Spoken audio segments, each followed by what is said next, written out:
What would be the theme song?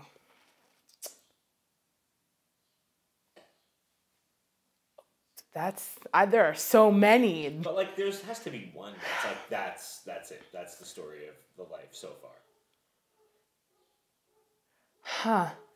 I mean, I go back to like what I normally sing, which is A New Life. Yeah, that's a good song. Why? Because she talks about like the simple things that are important to her. The touch of romance, a new chance. I'm blanking on the lyrics as to why I attach myself to them. A new hope. Every little kid is taught that they shouldn't talk to strangers. I mean, do you talk to strangers? How do you know if a stranger is worth speaking to? Hey kid, don't talk to strangers. Where's my daughter at? I'm gonna go get my daughter in here in a minute and tell her she's 3 weeks old, but she needs to know this.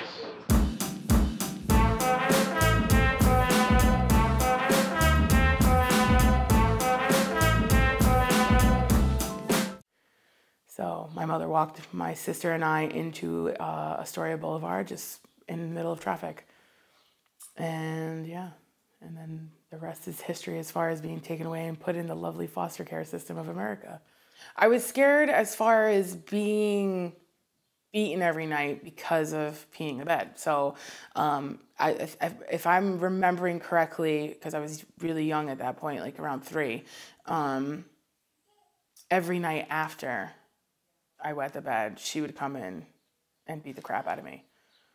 So I feel like they had to know something was going on, you know, like I know that kids in foster care, I feel like there's a stigma against them that they're gonna come out and say, you know, that I was abused, maybe for the attention, maybe for whatever the case may be. So I don't necessarily think they have faith in us. I also think they dismiss it because they are the ones that placed you there. And it's their job to protect you, and they put you in a place that's probably far worse than if I was still with my natural parents at that point. So they failed. I don't know. I mean, like, I look at it as I would never beat a child, but if a child deserved to get like spanked on their behind within reason, I think it's appropriate because, you know, you kind of have to set that boundary. And sometimes a child is not going to respond to like, you know, a stare, although I have a really good one. Like if I disappoint somebody, it really upsets me. If I think that you're mad at me, it's gonna upset me. If I think I did something wrong that you don't like, it's gonna upset. And that winds up playing in every aspect of my life. Between running the theater, between, you know, supervising a team, impressing my boss, to even relationships with friends, you know, people of the opposite sex, everything. Like I'm constantly going, oh God, what did I do to not make you want to talk to me or answer a text or, you know. I don't know what set them off, but the social worker realized that we needed to be moved.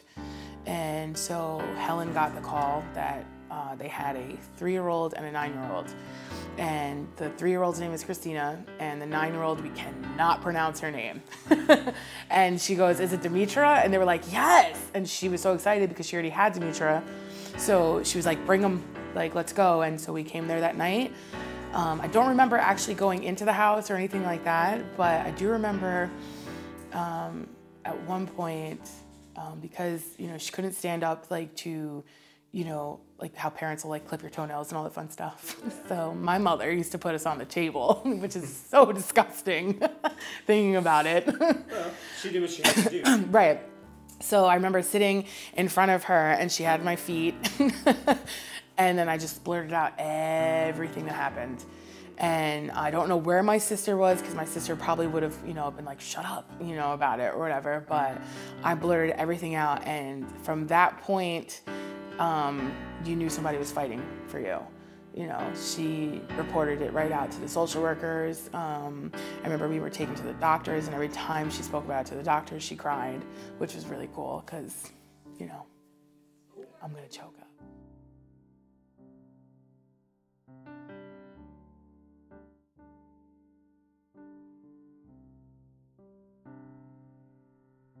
Our parents found out my biological parents, my sister and I share the same mother, but not father. And my father flipped. My mother flipped. They went crazy. They were like, we're gonna, we want to press charges, blah, blah, blah. And by the time they were able to press charges, It'd run out. the statutory limit was gone. Yeah. So it was another thing swept under the rug by the Angel Guardian Homes. So how long were you with her? Helen, I was with her from the age of 3 until I was 14. We would go in for Spanish because that's when attendance was taken. And then we'd leave. What would you do? Oh, God. Oh, God. Oh, sure. We went to Mike's Diner on Highland Boulevard. And back then, you were able to smoke in the restaurant. So here we are at 13 and 14, smoking cigarettes and eating French fries at the diner. Which is god awful. That's disgusting. Now to even think people would smoke in restaurants, ew. I guess she got, at that point she must have been in her 70s.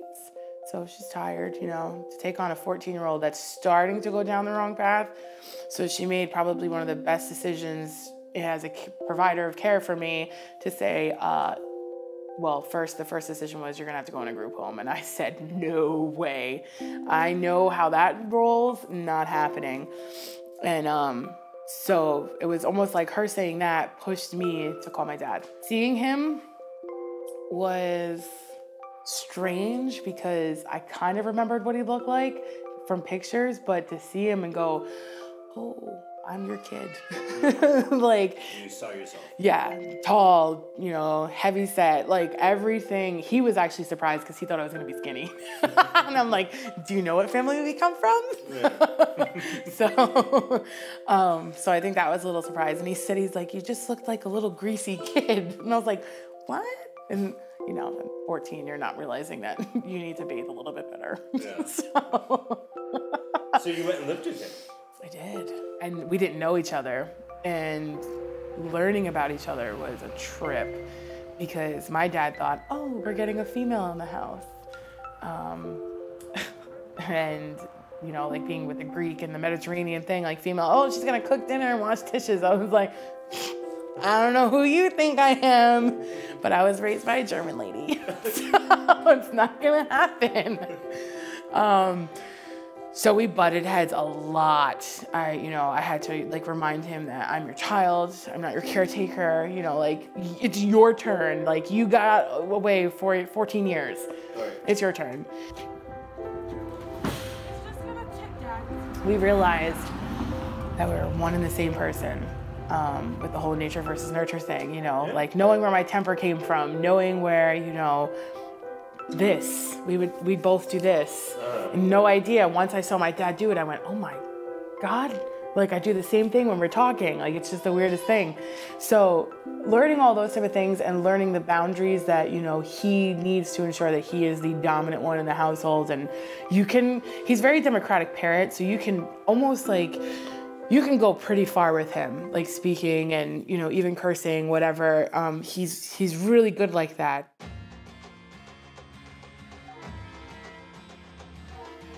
I think I actually found myself here, which is, I was given the time to learn who I am, and I'm still learning every day. Yeah. But Dad allowed me to be, I guess, a child, that I did have rules that I had to listen to, and that, there are certain things you need to do in your life, to be successful. And it was hard, in high school doing that, though, because, that's when I first got into theater, was high school, and he wasn't supportive of it at all. He wasn't one of those parents like soccer mom dads or anything like that. I had to find a ride, or I couldn't go, or he was overprotective and I couldn't be at a rehearsal late, so, on those things, he definitely restricted you, but I think once I graduated and started living on my own and really figuring out that I loved theater, is when I started to actually find out who I am. Because I like the claps.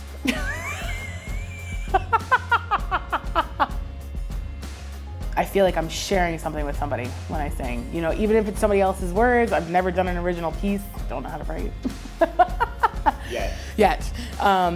But any piece that I do pick, I'm picking it for a reason. So I'm letting you in, you know, to a new life. Because it's an outlet. It's a huge outlet for people, whether it's writing, pictures, singing, playing. It's a place for you to get lost in and also to find yourself in. So, you know, as much as you're maybe shutting out the shit that's happened in the past, you're, you know, almost working on it to get through it. So it's super important. If I didn't have singing,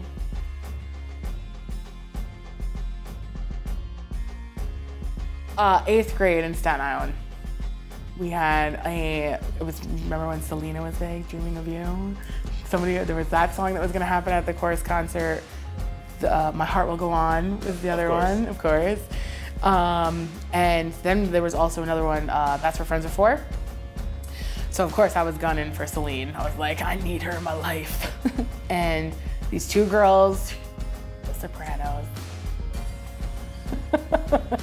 they both got the Selena and the Celine Dion song, and I was like, man, I could totally rock them on that one. Like that wasn't fair. So then I get one of the solo parts in That's What Friends Are For, and it was like, this girl's got it. Like I can sing, and still nobody took an interest. Like the teacher did not pay attention.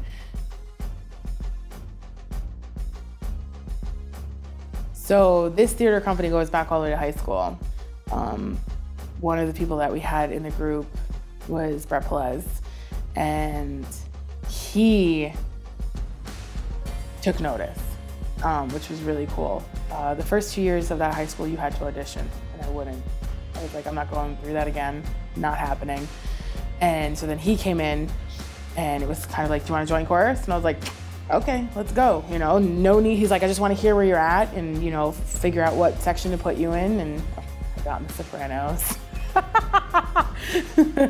I just really enjoyed like being a part of something and seeing, you know, us going from, we don't know the words to this song, and then boom, there's a production in your face, you know, and seeing Upstage came in at that point, which was really cool because of Brett. So we got to see like, you know, costumes come in and makeup people come in, photographers were coming in. Like we got a really good dose of, you know, what community theater is, you know, and at that point we're like, oh my God, they're so professional. And now I'm like, I really want to go to a professional theater and actually see what it's like, you know. People want to hear it. The people want to hear it. Maybe this time, for the first time, maybe this time you'll stay. Sam's Club karaoke. Maybe this time.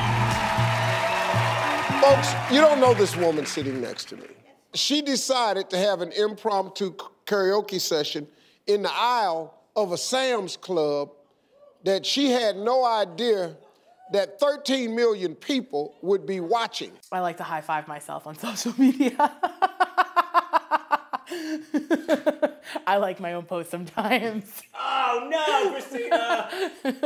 Well, I mean, like It's if it's like a good performance, I'm like. Like I like this. I like this. This was good. You did really well. What was the question? So we were shopping in Sam's Club, and we were looking to buy some protein powder so I could work on my figure. And so we were going through the crock-pot aisle because I wanted to see if I can find a crock-pot bag. So I went into that aisle. They didn't have what I wanted, so we just circled around to the next aisle, which had a bunch of Christmas stuff out. And one of the Christmas items that they had out was this fabulous karaoke machine that you could connect your phone to, Bluetooth-wise. So my best friends and I looked at each other and went, we gonna do this? And we did it. Well, how do you feel about social media? I mean, I think, how old are you again? I am 31. Okay, so you didn't really grow up with it.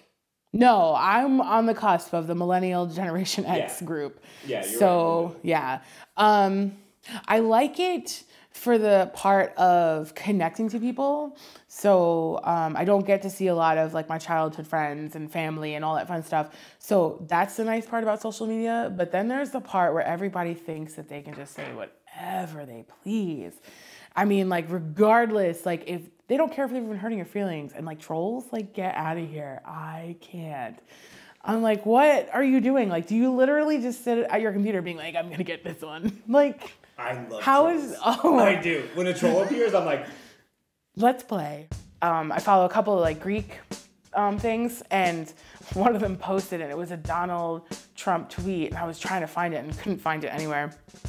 And it had to do with, like, I guess the Greeks were calling him a malaka, and he thought that they were like hailing him. Like, he had no idea what the word malaka meant. Like, jerk off in Greek. It's probably one of the worst things that you can say to a male that's Greek. Yeah, it's not a nice word. why do you think people follow him? Because he allows them to be their true selves.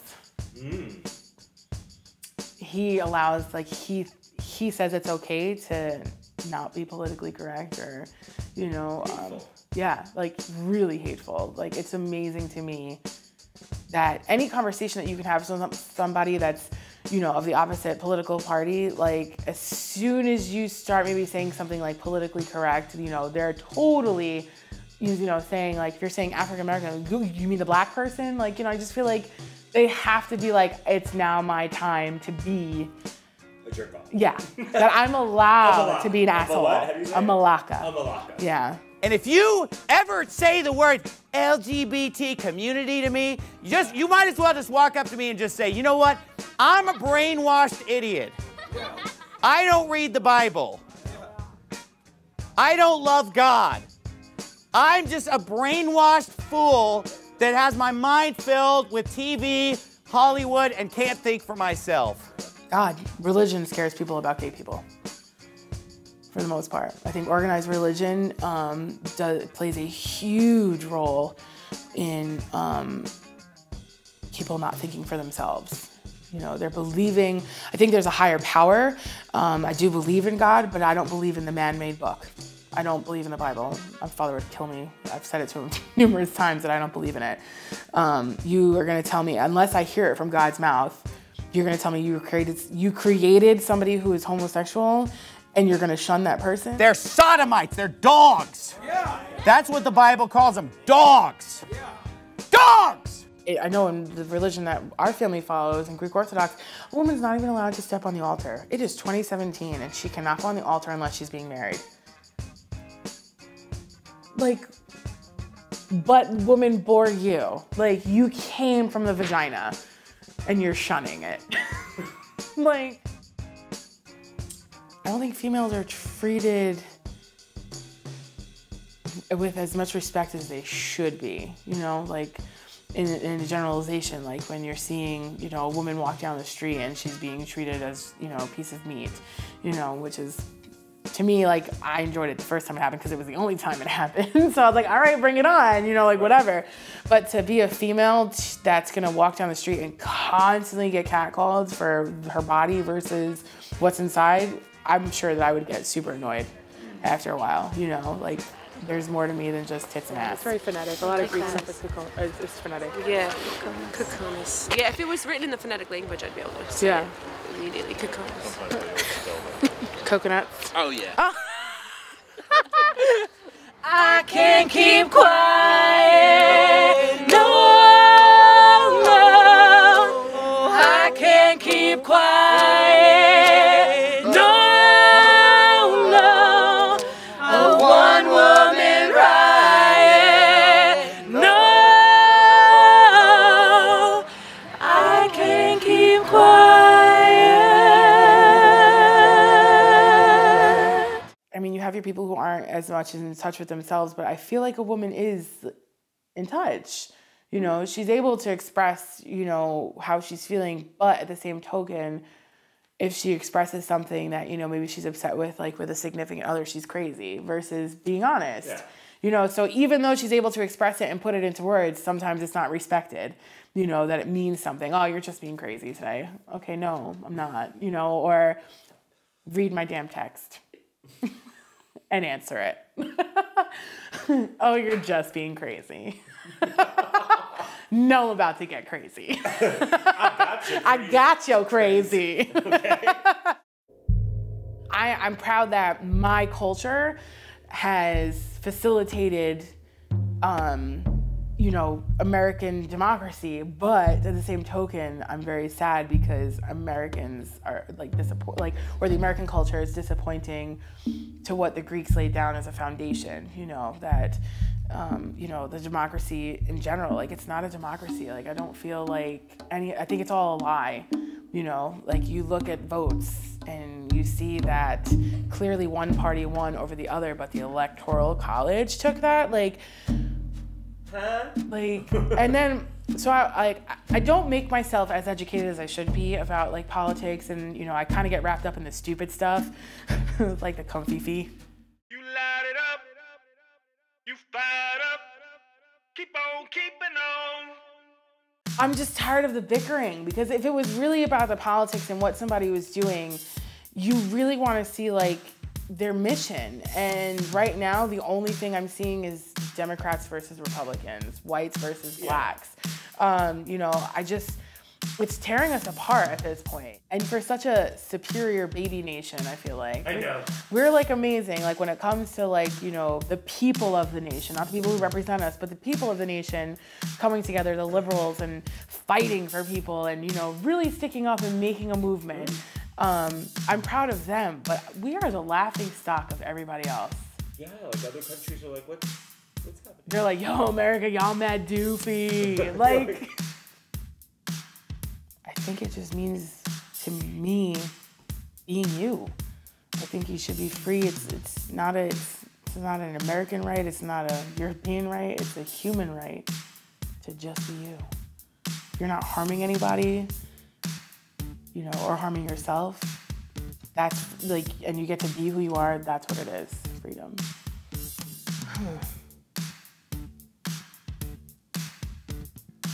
I'd say like life in general, for the most part. I mean, when you start out with such a crappy situation and then you go, you know, from basically being dealt a really shitty hand of cards. Can we curse on here? He's like, oh God, please. But you're dealt with a shitty hand of cards, and then, you know, overcoming every single obstacle to be who I am today. Like, I feel like in high school, before I came up to upstate, I don't think I would have been as successful as I am now. So, you know, not going to school was really bad. And I like feel like if I stayed in Staten Island, I probably would not have ever graduated. So, and that's something I am proud of because I'm the first female, actually the first person to graduate high school. I'm gonna live and live now. Get what I want, I know how. One roll for the whole shebang. One throw, that bell will go clang. Eye on the target and wham. One shot, one gunshot, and bam! Hey, world, here I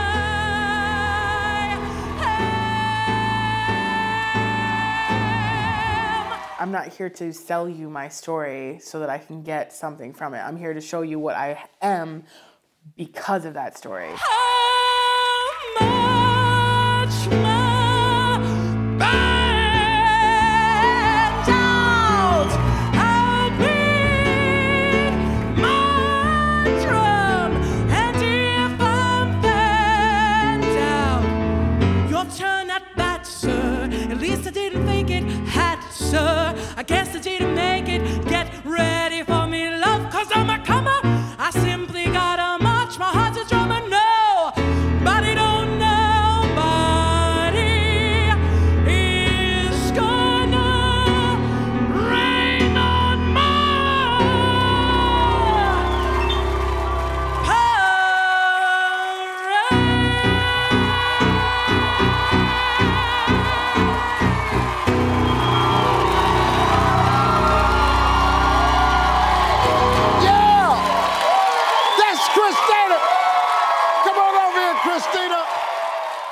think it is me just pushing towards not being what a stereotypical person would be in that whole trauma situation. I'm not going to get wrapped in myself, you know, like it's made me who I am, and that's where I keep moving. I am who I am because of it, even though it's horrible, but that's how it is. No, it's true. Cool. Thank you. Thank you.